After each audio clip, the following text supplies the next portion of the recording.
বলেন সুবহানাল্লাহ।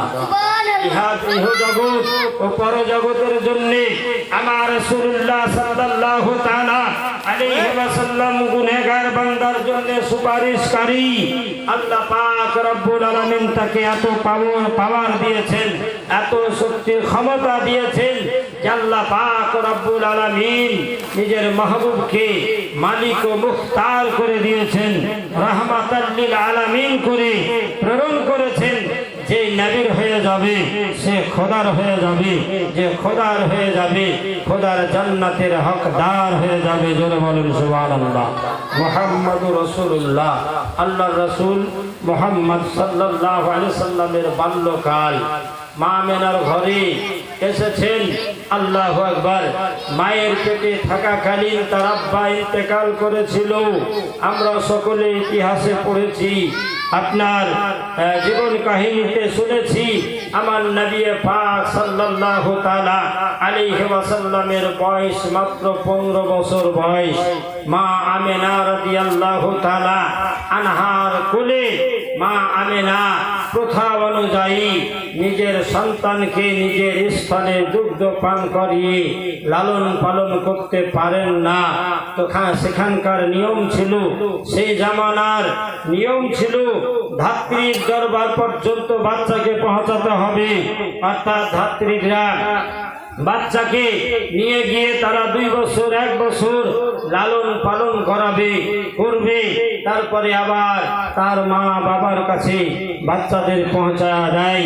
বন্ধুগণ বেরাদার, ছোট্ট বালক মুহাম্মদুর রাসূলুল্লাহ সাল্লাল্লাহু আলাইহি ওয়াসাল্লাম মা আমেনার ঘরে মাত্র 15 দিন বয়স, 15 দিনের ছেলে, 15 দিনের শিশু মুহাম্মদুর রাসূলুল্লাহ মা আমেনার ঘরে আছে। বেরাদারান ইসলাম সামিনে কেরাম, মক্কার কাবা ঘরে তার দাদু আব্দুল মুত্তালিব মুতাওয়াল্লি হিসাবে ইবাদত বন্দেগী করে, কাবা ঘরে তওয়াফ করে।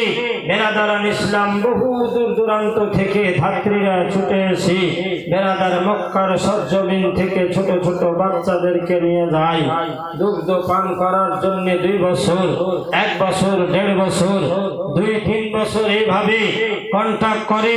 মুসলমান ভাই বেরাদার, আমার নবী মুস্তাফার আব্বা ছিল না, ইয়াতীম নবী, নবী দো জাহানের বাদশার আব্বা ইন্তেকাল করেছে। মা আমেনার ঘরে মুহাম্মদকে দেখে অনেকে ভাবতে শুরু করে তার আব্বা নাই, তার মজুরি কি করে দেবে, কি করে তার আপনার মজুরি কি করে আমাদের দেবে। যার জন্য মুহাম্মদুর রাসূলুল্লাহ নিজের মায়ের কোলে 15 বছর 15 দিন বয়স মুহাম্মদুর রাসূলুল্লাহকে কোলে নিয়ে মা আমেনা চারদিকে তাকাচ্ছে। বেরাদার, আপনার 7 গোত্র থেকে বহু মহিলারা ছুটে এসে মক্কার কাবা ঘরের আশেপাশে থেকে ছোট ছোট বাচ্চাদেরকে তারা দুগ্ধ পান করার জন্য নিয়ে যায়। কয়েকটা বাড়ি থেকে মা আমেনা দেখলেন যে বাচ্চাদেরকে নিয়ে গেল, বাবা আছে মজুরি ভালো পাবে, মা আছে ধন সম্পদ আছে ভালো আপনার ইনাম পাবে। যার জন্য সমস্ত ছেলেগুলোকে চোখের সামনে দিয়ে গেল। মা আমেনা মনে মনে ভাবতে শুরু করলেন, আমার শিশু বাচ্চা মুহাম্মদকে নিয়ে যাওয়ার মতো কেউ নাই, মুহাম্মদকে কি কেউ নিয়ে যাবে না?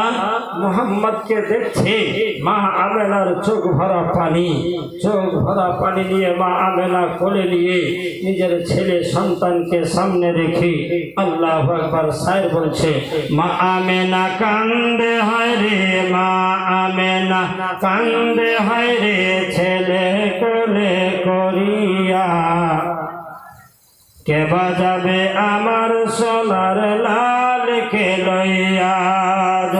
সুবহানাল্লাহ। মা আমেনা কান্দে হয় রে, মা আমেনা কান্দে হয় রে, ছেলে কোলে করিয়া কে বাজাবে আমার সোনার লালকে লইয়া, কে বাজাবে আমার সোনার লালকে লইয়া। আরে থাকতো যদি ছেলের পিতা, হাজার দুঃখ হলেও গো থাকতো না ব্যথা।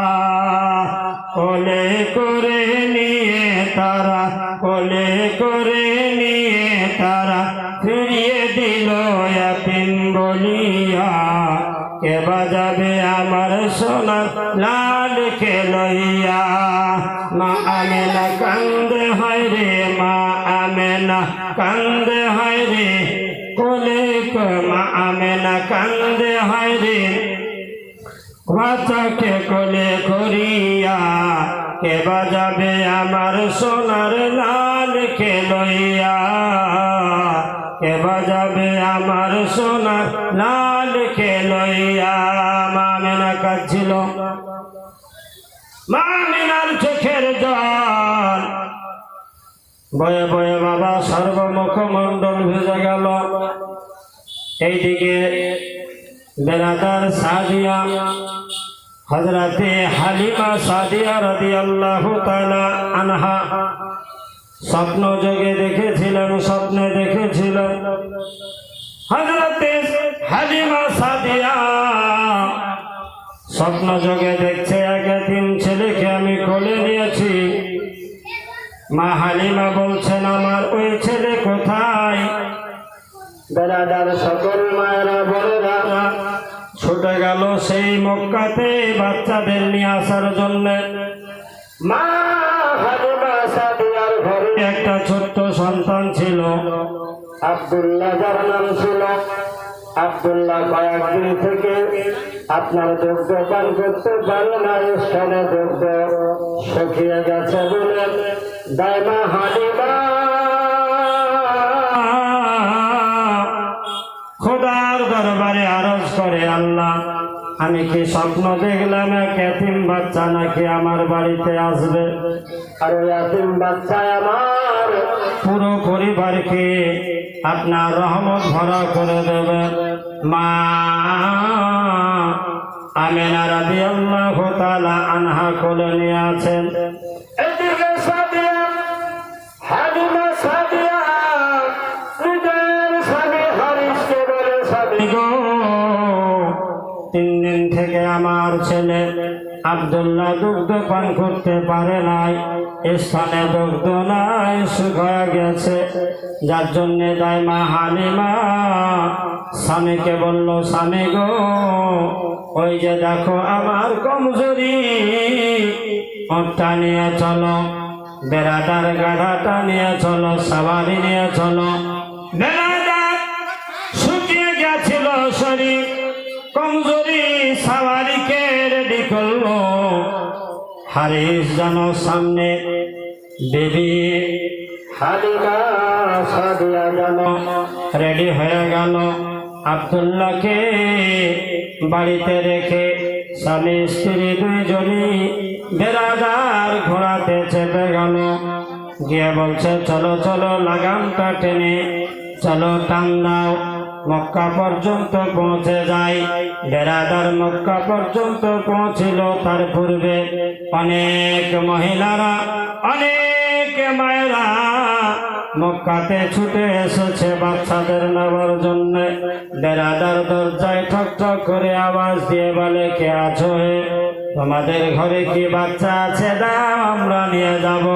তাজা তাজা ঘোড়া নিয়ে উঠ নিয়ে সকল বান্দারা বান্দিরা দাসীরা ছুটে গিয়ে আপন আপন বাড়ি থেকে নিয়ে গেল। কেউ জমিদার, কেউ পয়সাওয়ালা, ধনশীল ব্যক্তি, বাবা আছে মা আছে, সকলকে নিয়ে চলে গেল বেড়াদার রাস্তে।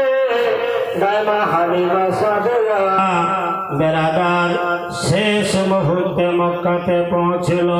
বন্ধুগণ দেখলো কেউ নাই, এক একটা বাড়িতে গিয়ে দেখে কোথাও বাচ্চা নাই। বন্ধুগণ মক্কার সরজমিন থেকে ফিরে যাবে, এহেন অবস্থায় দাইমা হালিমা ভাবল আজ কি আমরা সন্তান নিয়ে যেতে পারবো না? আমাদের তাকদিরে কি ছেলে হবে না, আমাদের তাকদিরে কি বাচ্চা হবে না? মুসলমান ভাই দাইমা হালিমা বড় চিন্তায় পড়ে গেল। ঘোড়াকে সামনে রেখে দাইমা হালিমা নামাজের নাই বসে গেল। রাত্রে স্বপ্ন দেখেছিল, স্বপ্নের কথা মনে পড়ে গেল। দাইমা হালিমা ভাবতে শুরু করলেন বাচ্চা